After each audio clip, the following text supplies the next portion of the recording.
Here at Good Times, Great Movies, we often forget to thank our network, the 25th Frame. And it's a shame. It's one of those things where we often forget to self-promote and certainly to promote the network that holds our show or hosts our show. So we do just want to thank everybody there and encourage everyone who might not check out some of the other shows on the network to go over to the 25th Frame and specifically to check out a podcast called The Complete Podcast.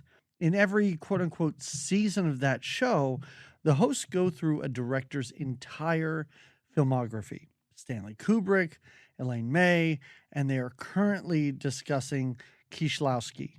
So I would say, I mean, for those of you that aren't big, let's say, foreign film heads, go in and check out what they did regarding Elaine May, someone who is a wonderful director, whose films do not get the attention that they probably deserve. We're all pretty familiar with Kubrick, and all of those episodes are absolutely wonderful. So check out all that stuff. I mean, it's a podcast that talks about The Shining and Ishtar, as well as the complete Decalogue. I mean, where else are you going to get that sort of discussion on the show? If you're new to it, again, maybe check out the Kubrick episodes and films that you are familiar with. If you really, really just want to get in based on our show, I did co-host the episode on Full Metal Jacket, so maybe just check that out. But it's well worth your time. They dive in, they dissect it, they do the type of analysis and the type of intelligent analysis that Jamie and I do not do. So if you're looking for more of that in your life, check out The Complete Podcast, part of the 25th Frame Network. You may end up discovering something that you really like. Ho, ho, ho, ho. Merry Sly's Giving. Jamie? Yep. Let's go watch Nighthawks.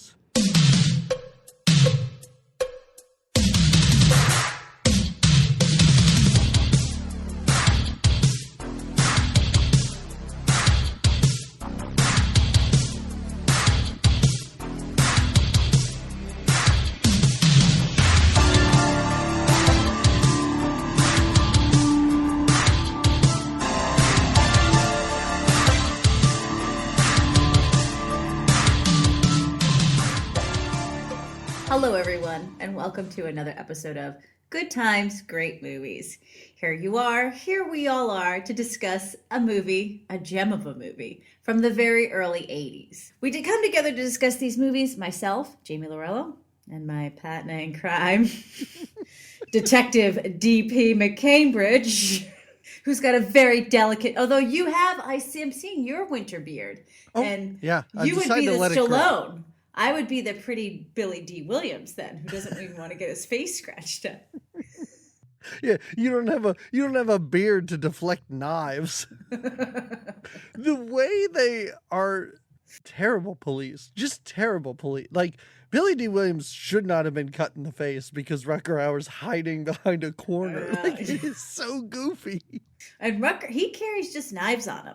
He just always has one available in his back pocket because sometimes those, what kind of gun is that? That's not quite, well, at one point there is a machine gun, but he carries around a little like a, I don't want to call it a laser gun because it's not a laser gun. Wait, a laser? Did we watch the same movie? No. What kind of gun? I don't know. I'm not gun friendly. Are we talking about the gun when he had a beard and glasses, or was this after that? Was this after the plastic surgeon shaved him and gave him contacts and went, how about that transformation, huh? How about that transformation?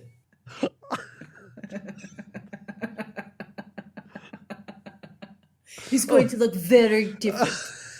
Oh, you want to look like a different person? Well, you just have a beard glued on your face. If you just took this off, you'd look completely different. I love how he's like, I want to look beautiful. Yeah. It's like Rutger Hauer beautiful? Is that where we're going with this? Oh, boy. before we get into it, although we're already into it, You can't help it. Yeah. if you're listening to this, when it comes out, the Friday it comes out, patrons. So if you're not a patron, you might want to go to patreon.com/goodtimesgreatmovies because you could have had it by the Monday. Yeah. 2 You days. could have had it earlier. In 2 days, patrons are going to be able to listen to us talk about the 1984 TV special called A Christmas Dream. And We're going to who make is it dreams starring? come true. It's starring Mr. T and Emmanuel Lewis. Mr. T and Webster. I read the synopsis very quickly. Mr. T plays Santa Claus. So I cannot wait to see what this is all about. It's a totally titular movie for me. It is a Christmas dream. To just have those two actors together is going to be awesome. And patrons will also, on Christmas Eve, we put out an episode every Christmas Eve. Yeah, And it's also on a cartoon special. And this year, it's a Garfield Christmas. It's a nice one. Which I think we've talked about is both yours and my favorite Christmas special. I don't know about you. I'm going to curl up with a cup of hot cocoa and relive my childhood when we watch that. I can't wait. They go to a farm. I think it's John's cousin or somebody. I think he's mentally deficient. I can barely remember it, but I enjoyed it so much as a kid. It was always my favorite one to watch. I'm looking forward to it. I'm sure Garfield has some lasagna. If he doesn't, I'm turning it off. But all of that is in the future, because in the present... we have a present in the present. We have a present in the present because it's Sly's giving. That's right. Oh, it's the gift that keeps on giving, because my plan in Sly's giving, and I went through Sly's filmography, was we were going to alternate and do Sly with guns, Sly with no guns. And I think it kind of evens out. There's some Rambos, but there's also some Rockies. And there's some rhinestones. There's some Nighthawks. There's some arm wrestling movies. There's enough where I think we can go back and forth. And my thought was, okay. It'll be a fun dance. Well, my initial thought was, okay, fine. There's going to be movies where he's running around and he's shooting people and it's crazy nonsense. And then there's going to be really funny ones. I wasn't sure how much they'd overlap. But after watching Cobra and Nighthawks, I realized that gun and no gun Venn diagram is almost complete. Two circles that are almost overlapping completely. It's magnificent. And a surprise, because you go into a movie like Nighthawks and you don't expect to, like you said, laugh as heartily. I don't know that they expected it either. No, I don't know. No. What I laughed at in this movie was not intentional, because the intentional laughs from this quote unquote buddy cop movie where I just assume Billy D and Sly are just ad-libbing. Yeah, they didn't read any kind of script. It's not funny. I mean, their interactions, while they're supposed to be funny, are not entertaining, not amusing. It sounded clunky and stupid. All the stuff that was supposed to be serious was very funny. So it's Nighthawks from 1981. It had two directors, but in cast interviews, they basically said, Stallone directed this movie. Oh. And did all his own stunts. Was he on that winch going up to was he on there? I don't know about that. He was. Really? I mean, at least that's what he says, and that's what Billy D corroborated that in an interview. And now, was it really him? Because, like, in the kitchen at the end there, that's a lady at first. That's not Stallone. So... You're saying maybe he did his own stunts, but in every instance where you see him, sometimes it's a nurse and sometimes it's Lindsay Wagner. That nurse did not have a beard, right? No. Until she took her hat off, then she had a beard. Like, it was a woman at first, right? Yes, that's what I'm saying. Yes. And then all of a sudden, it was like a man, and it was not just any man, it was Stallone. And then when he has to chase that robber in the nurse's outfit, it's my favorite. I was He's like, oh, this wearing movie's those gonna be white so good. nurse shoes running around. Oh my God. All right. So the basic plot of the movie is Sylvester Stallone and Billy D. Williams are police officers. But they're undercover, right? Isn't that their new assignment? Yeah, they're undercover, and eventually there is a terrorist bomber played by Rutger Hauer who they have to chase down or go after, I guess. Yeah. That's the easiest, most basic plot synopsis to this movie. Yeah. But he's he's a crazy man. Wolf, I thought his name was Wolfgang, but I think it's Wolfgang. It's in the movie? Wolfger, which is tough to say. Yeah. And also, I don't know why he's doing anything he's doing in this movie. Like, I don't. He's just angry, and he keeps trying to impress somebody who he thinks should be ordering these hits. Don't know. But they're not. So he's just like a crazy terrorist who's really only terrorized. He does make some sort of some kind of statement at the end when he takes those people hostage on that tram thing. That's my favorite too. When Stallone is hoisted up on that thing, so fucking slow. So slow. We watch it in real time. It's like, what are we doing here? And then you just see Stallone's face coming up through the floor of the tram.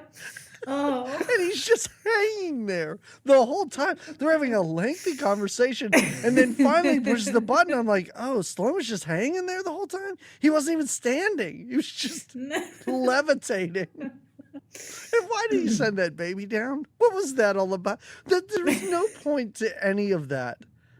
Oh my God. This movie. Okay, so the way this movie opens, first of all, the music in this credits? movie, the funky, the lengthy, funky, can't stop the music credit sequence of this. I was like, this is the funkiest of cop movies. And it goes on. I clocked it 3 minutes before we get anything. Really? Yes. And it's just credits. It's not any kind of scenes of the city or the crime. It's just black with red letters. Black with credits. And it is quite well. And I don't know why for this particular movie I noticed that the majority of all of the workers, all of the cast, it was all men. It was all men. There was maybe a handful of ladies' names. And I don't know that I've ever noticed that in any of our movies before, but for some reason, maybe because the credits were just the credits. And I noticed that. I mean, this is a cop movie also, so sure, of the early 80s. Well, yeah. You're going to get that. Yeah, cuz there's Lindsay Wagner and then the female bad guy who I was like, what is this?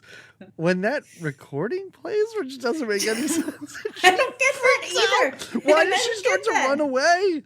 What is It's like 1 minute recording of Wolfgang talking shit about her, and instantly it throws her. And it is so weird. His plan at the end of this movie is at best confusing and at worst nonsense that would never do anything.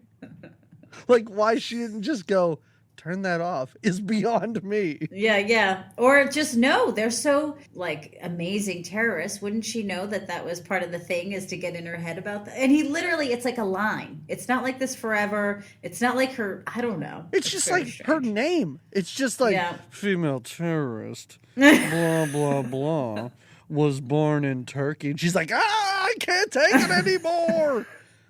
No, it's him. It's the Wolfgang guy saying, I think that's what it's a recording of, right? But all he's saying is she's a spoiled bitch. And all of a sudden she's like, nah! She's like, no! How could you say that about me? Yeah. I've been nothing but professional in this whole movie and now I lost it. Uh-huh. So we see a nurse, a nerdy nurse in glasses.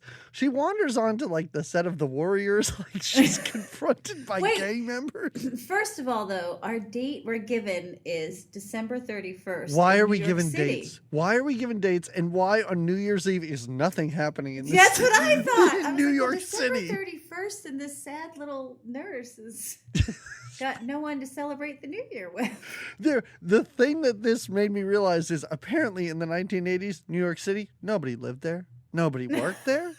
Nobody was ever there. Rutger Hauer is blowing up abandoned buildings for no reason. Yeah. Just to prove it's like he's like a peacock. The cops were even like, why didn't he blow up a building with people in it? Yeah. He just wants to send a message. I'm like, the bigger message would be murdering a bunch of people. That's a huge message. I don't know if the terrorist is aware of that. But... Right. He's not a good terrorist. This poor nurse, again, gang members are about to accost this. Like, they bring out knives and they're like, oh, yeah, you're in big trouble now, lady. And she's looking from side to side. Like, what is she going to do? Oh, my God. And suddenly, the wig comes off, the little nurse's hat comes off, and it's a bearded Stallone looking amazing. I have to say, he looks amazing in this movie. He looks so good with the beard.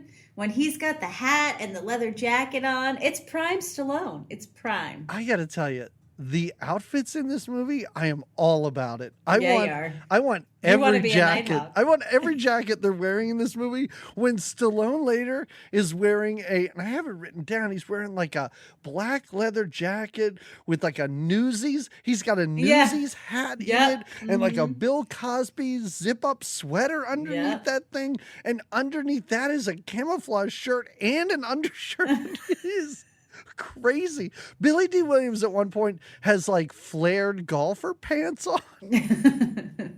He's got a popped collar at one point, Billy D. That's so out of control. I want to be a 1979 police officer in New York. These guys are looking amazing. Yeah, they're fashionable. That's for dang sure. Oh my God. We uncovered that it says Stallone is the nurse, so he chases the one guy down. And now we get the pleasure of watching Stallone run in nurse's shoes and a nurse's outfit. A skirt. And chase this guy. One of those long, buttony skirt shirts. What would you call those? What do you call them? A skirt. Like a a long dress? I guess it's a dress, right? There you go. There you go. I got it. All right. He's wearing one of those and running after. And then when he catches this guy up on top of this subway platform, I think, he ropes him in. Did you see how he gets him? Oh, yeah, because he like takes off the nurse's belt or something. He's like whipping it around. He's like, come on, come get me. Because the guy has a knife and Stallone has nothing, apparently. Yeah, in the meantime, Billy D. Williams, I don't know, jumps out of the shadows and takes care of the other guy. Billy D. Williams is just second. He's just secondary. He's just there. He spends a long time in a tower talking on the phone to with Rutger a baseball Hauer cap. later. Yeah. With a baseball cap and some weird prosthetics glued onto the side of his face. Oh, no, that's so funny because the bandage. It looks ridiculous. It's a bandage first, a ridiculous looking chin bandage in one scene. And then in the following scene, same day, it's just a scar with like butterfly stitches. Yep, it's butterfly stitches, but it almost looks like he's near a blinded window and it's just the light coming glaring. Yeah, you're face. like, is it? Are you healing okay? What's happening to your chin? It's basically treated as a life and death situation, and 5 minutes later he's like, I'm fine. I don't know what the big deal is. Yeah, everything's good. What? It's just my face. So Stallone beats this dude up. And this is drags him back. 2 times in my notes I wrote, is this a comedy? And this was the first time. And then the entire movie goes on, and at the very end I wrote, was this a comedy? It's a nice bookend. It really is. It's nice. We go to London same day, December 31st. We go to London same day, but then I was like, well, wait, that's not how time zones work. And I was like, well, it's the day before, or is it later? Was it like midnight? Like I couldn't figure out, but none of the dates matter at all. At one point they just drop it, and it's within the first 20 minutes where they're just like, I don't know, I guess we're done with dates now. Yeah. It doesn't matter. They'll figure it out. It's still cold. It's snowing in the one scene when you walk into their house. Right. Oh, they're all in New York now. Who cares what day it is? Yeah, exactly. Right? It didn't matter that it was December 31st. That's New Year's. You would think there would be a lot of people with like... You would think something. Yeah. You would think it means anything, but it doesn't. It does. Because now we're in But London yeah, with a British a Rutger bearded Hauer? Brit, a bearded Brit is what I wrote A down. bearded Brit, Rutger Hauer, and Stallone. They have the same stylist. Their beards are pretty much the same. Yeah, yep. Yeah, when we first see him, I'm like, oh, so they going to show us like the international version of Oh my like, God. And then they have to team up against, I don't yeah, know, Crooked Cop Billy D. Give me yeah. that movie. That's a Nighthawk. Yeah, but we find out quickly that he is not the same Right. Because he crime makes it fighter. very obvious that he's going to blow up this store by kicking the bomb under the table or the desk The or whatever, perfume the desk, counter. yeah. Yeah. Uh-huh. He sniffs the girl at the counter. I don't like it. Creepy. He's Ooh, totally man. I don't And like it. she's not into it at all. No, she's like, you are, and you're sweating for some reason, my friend, and I don't know why you're talking to me so creepily. Again, he's a Yeah. bad terrorist. Yeah. He's sweating. He's nervous. He's not acting like a normal human being by sniffing her. No. And then he orders his perfume, but says he'll be right back Oh, for yeah, it. I'll be right back for it. And then Mhm. I love how he walks across the street and calls the newspaper from the scene of the crime. Oh, yeah. Yeah, he's not shy about it. He's No. proud when he does these things and he wants them to know. He also says that it was when we start out, you get the sense that he's working for someone, but he blows that up right away. That doesn't work out for him. I Now thought he's he was just kind of working on with a solo someone mission. the Yeah. whole time.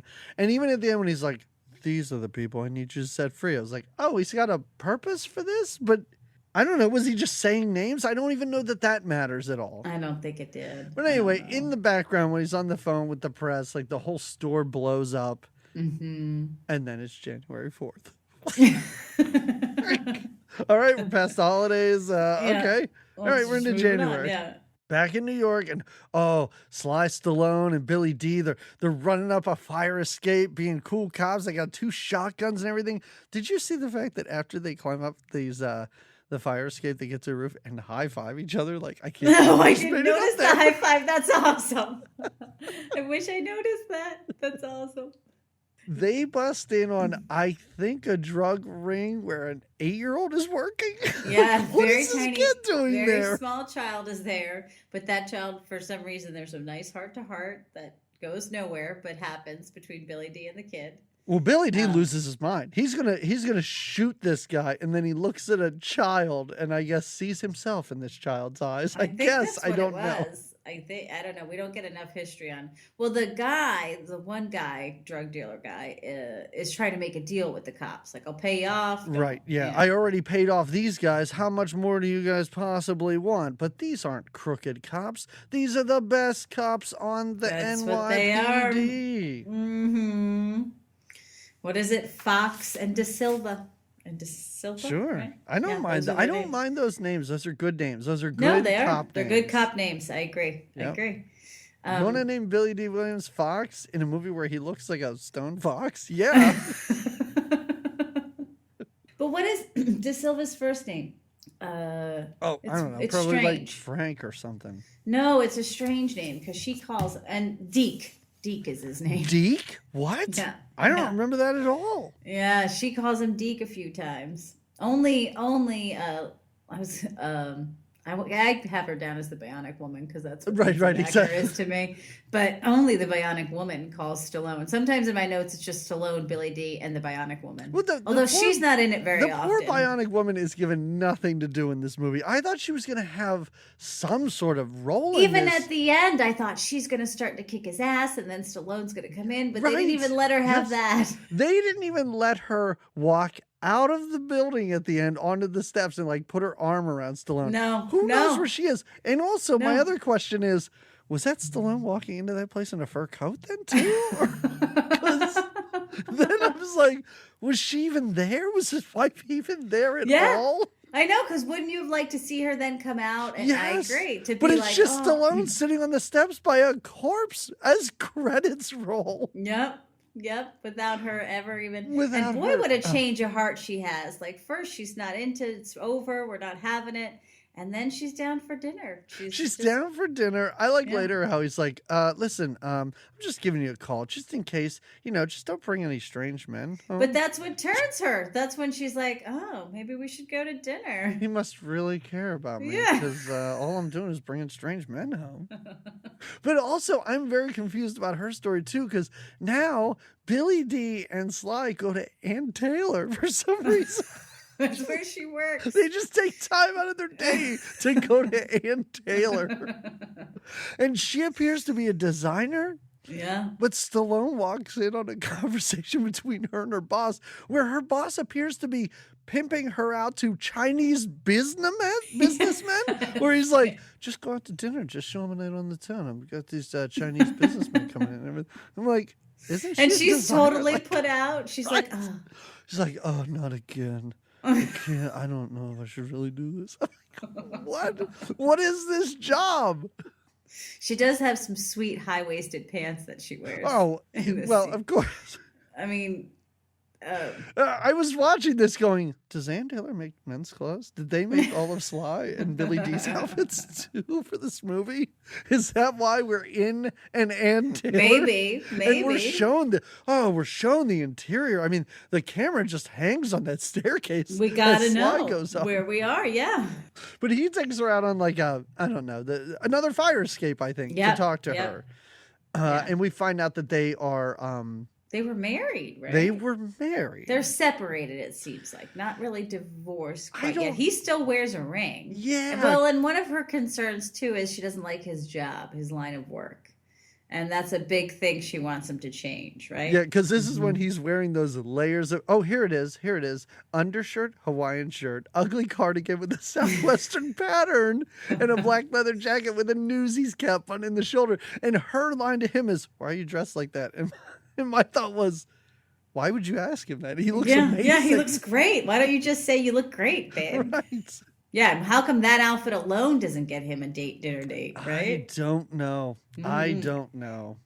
And anyway. those sweet lady glasses. I know that they're like, what is it, Serpico? Isn't that the movie? It's that look. Yeah, it was like, let's make Sly look like Serpico. Or Sly came in like that one day and was like, this is what I'm doing. I'm a cop. He's a cop. This is what's happening. I got the beard. I got the glasses. And I assume Billy D showed up in a beard, and Sly was like, that's coming off, buddy. Yeah. Yeah, I made Rutger Hauer shoot a few scenes and then shave his. You're up before we even start filming. Yep. I say nay. I'm the bearded man in this Nighthawk film. When we're back in London and Rutger Hauer is at a funky hippie party, I was yes. Crazy. He's wearing an acoustic guitar on his back. And how does he get in like these? Know. I guess, like, how does he know these people? Well, it does say that part of his history is he likes to hang out.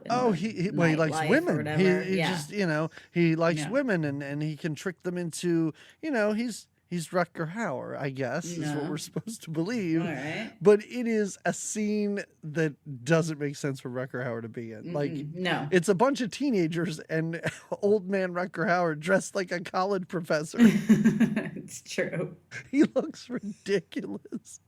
And then some shady guy comes waltzing into this party. Oh, talk about sweaty. This guy is sweating all over the place. And of course he would be a friend, right? Or not really a friend. Well, yeah, because Rutger Hauer's like, hey, man, what are you doing here? You were supposed to get out. And he's like, I was going to leave. And Rutger Hauer's like, I heard they caught you at the airport. Oh, yeah, but I didn't say anything about you. And he looks out the window and there's cops out there. And they're coming for him. Yeah. But he walks out. Rutger Hauer walks out of this hippie party. And he blows away like 3 cops and then shoots this guy. The party is not interrupted at all. Nobody hears anything. They're still having a great time behind this door. They're stoned and listening to music. They don't know. Yeah, I get it. Yeah, that's what's happening. He shoots the one guy through his guitar, right? Doesn't he go? Yes, yeah, he walks out. Walks up with his guitar, and he's got like an Uzi. I don't know where he was hiding this on him. Yeah, that's what I mean. Like, what are these weapons that he has? And what about the suitcase full of grenades that he brings to that one girl's house? Oh, my God. His evidence suitcase that she just stumbles upon. And she's like, "What is this?" He does leave a lot behind because even then, when they try go back to her apartment after that happens, and they just so happen to find there was a paper that had a map with the circle of the hotel that he's going to blow up. Look at this! Look at this. Look at He's this! so sloppy. He left this. And I'm sure Sly's like, he left it for us on purpose. He wants us to know what he's doing. I'm starting to think like I'm him. starting to think like him. But if I got to take the shot, I don't think I can take the shot. I can't think I'm not a maniac like my partner, Billy D. He was about to blow that guy's head off, and then he saw a little kid. It is pretty good Stallone. I don't know. Because he's not very Stallone in this. He doesn't talk that much. Well, but boy, you kind of got him. He's not as Stallone. He's subdued. Yeah, yes, he is. Right. Mm-hmm. No, he doesn't have like the cockeyed sideways mouth yelling. He has it in moments. There's moments when he does, like when Billy D gets cut. He gets a little. He goes 100% Stallone in that moment, and I like how Billy D's just like, just chase him. Yeah. Keep going after him. Why are you Why are stopping? you afraid I'm of- gonna kill you son of a bitch! And I thought Billy D was done for. I thought he got him Me in the too. jugular, and I was like, Billy Yeah. D's done for. And then nope, he just has a little scar. In I his was chin. watching and I was like, he's barely bleeding. Yeah. Shouldn't there just be blood everywhere? And I was thought we'd gonna see like Billy D choke Right, out. yes. That's Yeah. how this movie works. His partner dies, and then He's has got to to avenge take the revenge. death. Yeah. Yes, Mhm. exactly. Because he makes it very clear he's not a killer, he's not a murderer, so he needs something to get him to the point where he would then shoot Rutger Hauer. Well, just a scratch on his partner's face will make that happen. Why Rutger Hauer, like world famous terrorist at the end, has such a vendetta where he has to go after his ex-wife? I was like, dude, you got away. Just leave the country. What are you doing? Well, I think because if I have to read into this movie, Please do. Because De Silva or Stallone can read Wolfgang's mind now. So that's why he needs him dead, because the more because he'll always be one step ahead of him from now yes. on. Got it. Okay. Mhm. All right. I'm buying it. I love it. There you go. Suddenly, we're in Paris. There we are. And it's January 9th. For just no in reason. case they want to know that a week went by. Just a week. Yeah, we're And- like, 5 days later this happened. That's Yeah. important. So we see a woman in a beret. Mhm. She goes to an old church where she meets with Rutger Hauer in a confessional. Mhm. Mhm. It's needlessly complicated because even she's like, why are we here? Yeah. This is the weirdest place Yeah, to why? meet. It's right next to the police station. It's not a good place. But this is where we kind of find out that he's going rogue now. Like, I guess he was a part of like taking assignments from someone, but now he screwed himself because when he killed those other people, they had his passport, and now His everyone partner had his passport on him. So now everyone knows who he is and what he looks like. They know what he looks like, and he's got to change that. Yeah. So this is where she can come in and help. Right, exactly. Oh, Not before we get a little peek back in. That's right. Is this where they try to do the undercover? These two are terrible cops. They're under. It appears that they're where the pigeon lady is in Home Alone 2. It's Central Park. Yeah. Yes. Oh yeah, that's where it was. Central Park. You know, that big landmark in New York City with a pigeon lady. Anytime to reference Home Alone. Yep. Anytime. Home Alone 2, not very good. I don't like it. No, all right. not the same. So they're having a midday, I guess, drug deal or something. But it gets interrupted. They're so ready. Again, looking so stylish because that's Those how drug cops dealers just look. drive up. They just drive up. And then it's just ad-libbing. Fuck you, you fuck. No. We were doing this and you came in there. Fuck you. You think you're so good. No. We're the best cops ever. No. I was just like, nobody has actual dialogue here. This is all just shouting. It says scream and yell in the script, and that's what these guys are doing. But they're pulled off of this because they're, they have to go to an important meeting with their boss or their whoever. boss is a jerk. Their boss is an angry guy who just yells at them, and they're getting put on a new assignment, and it's this foreign assignment to track down Yes. this. But they're very unhappy about it, and their boss is just like, "You're the cops, and I just tell you the job. You don't have any say," right? Like It is such a bad, it's a terrible, like, bad cop, like cop boss or whatever you call them, lieutenant or some nonsense where this guy's like, oh yeah, I've seen one of these movies before. I know how to act. I know how to overreact from the jump for no reason. But in the meantime, Rutger Hauer shows up to a plastic surgeon. And when he says he wants a new face, I was like, oh, please let this turn into like a face-off thing where suddenly he turns around and he's Stallone. And I was like, oh my God. That would have been magical. That would have been so magical. Like Stallone without the beard versus Stallone with the beard. Jamie, don't give me ideas for a movie that I'm going to send Stallone right now after we're done.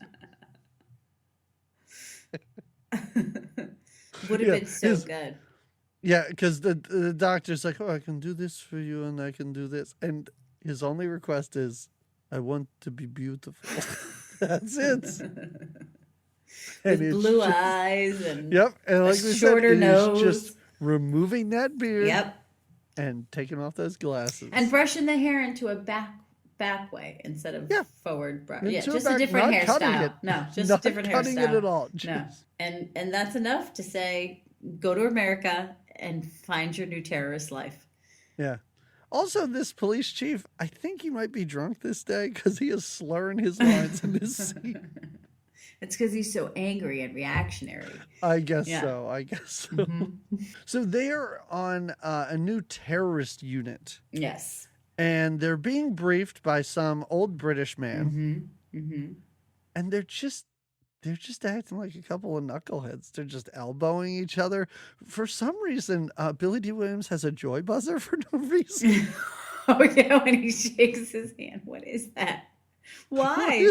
I don't know. To show how goofy they are at times? I don't know. Yeah, I have. They're silly doing handshakes. Oh, they're so silly. Yeah. Like just elbowing and poking each other with this angry lieutenant standing right next to him, telling him to basically shut up and sit still. Yeah, he's trying to make him take him seriously, and they're not quite. And nothing makes sense either, because at one point, Stallone's like, why do you know that he's in the city here? And the British guy's like, because he wants press coverage. I'm like, whoa, hold on. You are taking a leap here with this. Out of all the places around the world he could go, this is where you're like, oh, yeah.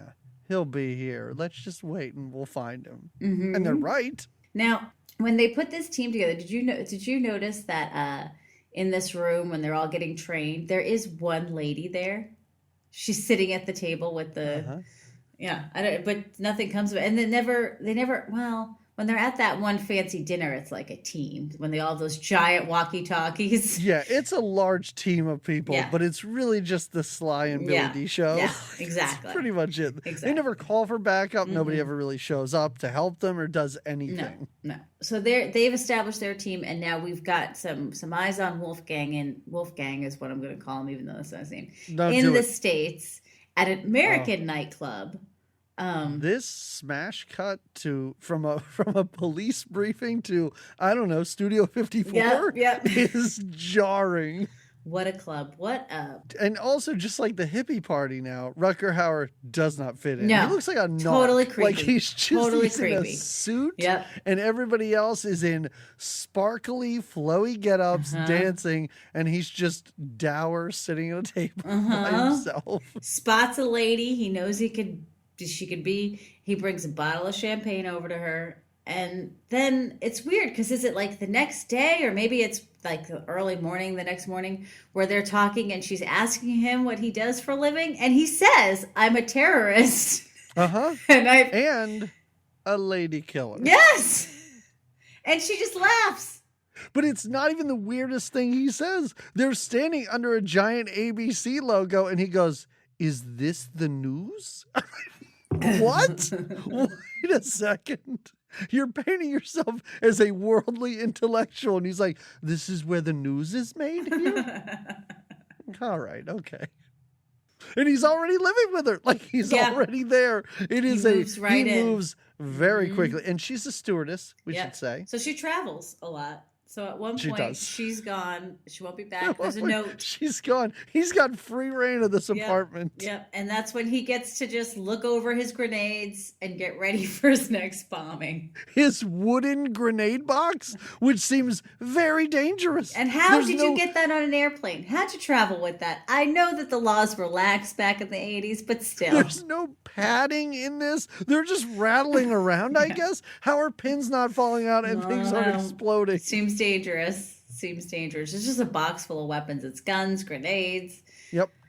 And it's his, and it's in her closet. This is when he blows up several buildings in a neighborhood that are abandoned. Fancy and he buildings. calls the press afterwards. And Billy Dee and Sly, for a long period of this movie, they're in a classroom. They're still in this classroom. Oh, yeah. Like, they're still, every time we go back to them, I'm like, oh, if they weren't wearing different clothes, I would think all this happened on the same day. Well, it's a very intense training. There's a lot for them to learn. Yeah. And Sly is not taking it so seriously. He's like, what? We're wasting our time here with these trainings when we could be out there actually looking for him. So why are you, but the older British man is like, it's very important. And then he brings up shit about Stallone's ex-wife or estranged wife. And Stallone can't handle. Stallone is hilarious because he's like, why is he doing this? What do we need to, maybe we should figure out why this guy's doing this. And he's like, he's a terrorist. What does it matter? And I'm like, well, no, that was a good question by Stallone. Like, maybe you should look into this. And even the British guy's like, sometimes to combat violence, you need more violence. I'm like, this is horrible police work. Don't tell these 1979 New York City cops to use more violence. It's not a good motto to go for. I love it though when Stallone has this confrontation with this guy, this British trading guy, because the guy brings up Stallone's wife and how, well, maybe you should, I don't know, and something about Stallone's past. Stallone was in a war, I guess. It's called Vietnam. It was a pretty big war. But it is, I just want to go back to when you say he brings up something about his wife. He literally is like, yeah, maybe that's why your wife left you, you loser. And Stallone oh twitches and can't handle it though. I love it when Stallone, he sort of like just gets quiet and walks out and leaves. And then Billy Dee goes after him and comforts him and is when they're having an emotional conversation in a stairwell at the police department. Billy Dee's like, come on, you just got to get over it. We could help these guys. You and me together. And you just got to know he's trying to get in your head. You got to be okay. It's like it's really this sweet. Is his first day on the force. I'm like, he seems like a seasoned professional. I don't know. Certain things set him off. Certain things set him off. But Billy Dee talks him back in and then he kind of becomes buddies with that guy. Like at the end, before he dies, they're going to go out for Chinese together. What's that about? They are best friends. They're best friends because he walks into his office and this is after their Vietnam talk. And Stallone's even like, "What did you say about my wife? That was pretty mean." And the British guy's like, "If I know about your wife, Rutger Hauer will." I'm like, why? Why would Rutger Hauer care about the random police that are chasing him? It doesn't take him much either. That Russian lady or that lady friend of his is so good at getting information. I don't know who her contacts are, but she's incredible. I don't know. I don't know. But this is when the flight attendant does stumble onto his cache of weapons that he has just in her closet. What is she doing? Or what is he doing? Not her. It's her apartment. Yeah, and it's not even like, this little bag that is under something and fell out. She stubs her toe on it because it's sticking out of her closet. And at this point in the movie, I think it's important to point out that this flight attendant, whose name I don't even think we know. No, we don't.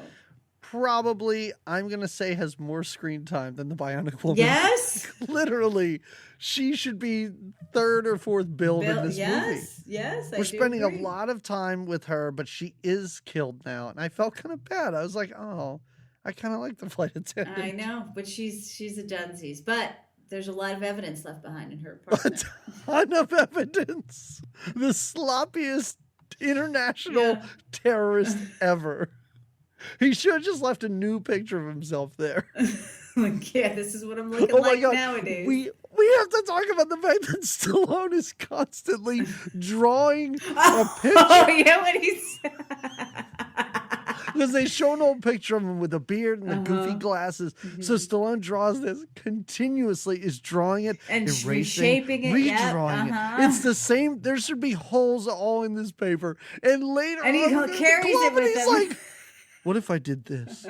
What if I erased these glasses and the beard? The easiest things to get rid of.